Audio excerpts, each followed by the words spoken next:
नसीराबाद में सूफी फ़क़ीरनि तरफ़ां बरसात मुतासिरनि जी मदद लाइ झोली झले रैली कढी वई। वधीक तफ़सील लाइ ॾिसूं था अल्लाह बख्श कुरैशी जी हीअ रिपोर्ट।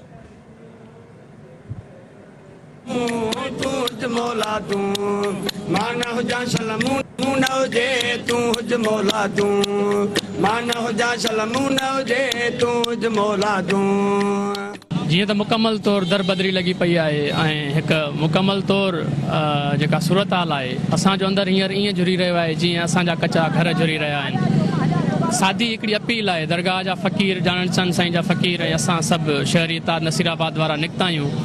इहा अपील कयूं था आवाम खे त असां त ख़ैर पंहिंजे झुगे में आहियूं, असां पंहिंजे घरनि में आहियूं, पर उहे जेके रोडनि ते वेठा आहिनि, जेके कैंपुनि में वेठा आहिनि, जिनके हिक वेले जी मानी कोन्हे, जेके पेट बुखायल ॿार दाहूं था कनि, उन लाइ हिकिड़ी नंढड़ी असांजी कोशिशि आहे फ़क़ीरनि जी। ॿियो असां को तक जा MP MLA न आहियूं, जॾहिं पूरो सिस्टम फेल थी चुको आहे उते असां हिकिड़ी अपील था कयूं त हीअ नंढड़ी कोशिशि आहे फ़क़ीरनि जी, ॿी नथी सघे त पंहिंजे तर वारनि जी जेतिरी थी सघे वार कजे। मां भाई जेको आहे सही संगत जे लाइ असां वंड पिया पेटा कयूं वेठो, छो जो मुतासिर मूं कल्ह लाड़काणे ताईं वियुसि।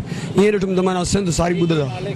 मिसकिननि जी मदद कयो जेतिरो थी सघे, ग़रीबनि जी मदद कयो, बुख ते वेठा सॼी सिंध मुतासिर आहे मालिक, ऐं पंहिंजी पाण मदद कयो। हुकुमरान छा कंदा मालिक, पंहिंजी पाण मदद कयो, हिक ॿिए जी मौला। बस असां सॼी सिंध हूं त फुकरान जी धरती आहे। पंहिंजे मारूड़नि जे ख़ातिर गिचनि में ॻारा विझी पंहिंजे भाइरुनि ॾे इन उमेद सां निकिता हूं त मींहं जा मुतासिर जेके माना ॿुॾी अची रोटड़नि ते अची साह वञी हिकिड़े लटड़े में आया आहिनि।